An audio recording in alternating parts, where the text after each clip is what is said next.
Davey was, I love working with Davey, man. Davey was my brother. He was great, man. Davey was a lot of fun. Um, great wrestler, man. Guy his size that could do what he could do. I mean, he could kip up. He could do all kinds of things and that stuff. For a guy 280 pounds, 275, 280, he looked great. He could move. He could do anything. I mean, when I remember when I did the oh God, what was that move again? Where I put my arm straight on, he wrapped right around me, man. I mean, it was just that's a guy 275 pounds doing something like that and wrapping his legs around you and wrapping his arms around you on the other side. That's an athlete that can do that stuff.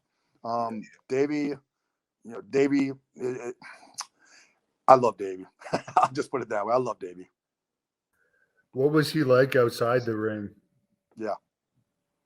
Was he a nice guy to get along with behind the scenes? Oh yeah, David was great. Just don't get on his bad side. You get his bad side, he's gonna rip you. He's gonna rip you, man. That's just who the Bulldogs were. They were that way.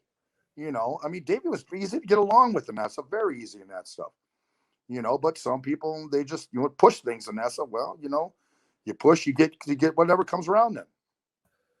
Were you around for the thing with them and the Rougeaus before Davey came back as a singles? Yeah, I remember that. Barb and me that's when we just came to WF a little bit before that. We were actually on the West Coast at the time. We were doing a West Coast tour, a smaller one. And the TVs were being done over, I think, in maybe Poughkeepsie, maybe New York or something like that at the time.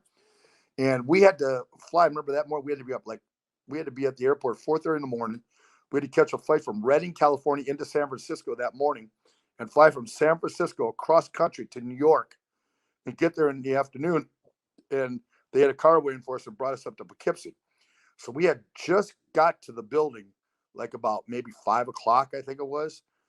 And all I remember is Dynamite coming into our dressing room, and he had blood coming out of his mouth everywhere. A couple teeth are missing, everything else. I'm like, what the heck just happened, And to find out that that the Rougeau brothers had jumped him coming out of the cafeteria, which was a long feud between those two guys. There was a lot going on between the two of them.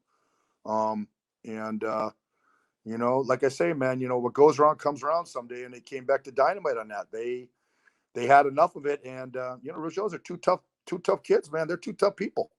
And I guess from what I understand and everything else, he had it coming. So that's life. Now, you were both heels for the most part, but did you ever work Jacques or anything? Never got to work Jacques in that stuff. I would like to. He was an incredible worker.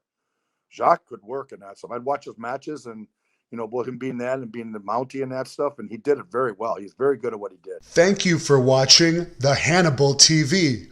Please help me out and like this video, then click the subscribe and get notifications buttons so you don't miss any of my latest shoot interviews, match videos, or news updates.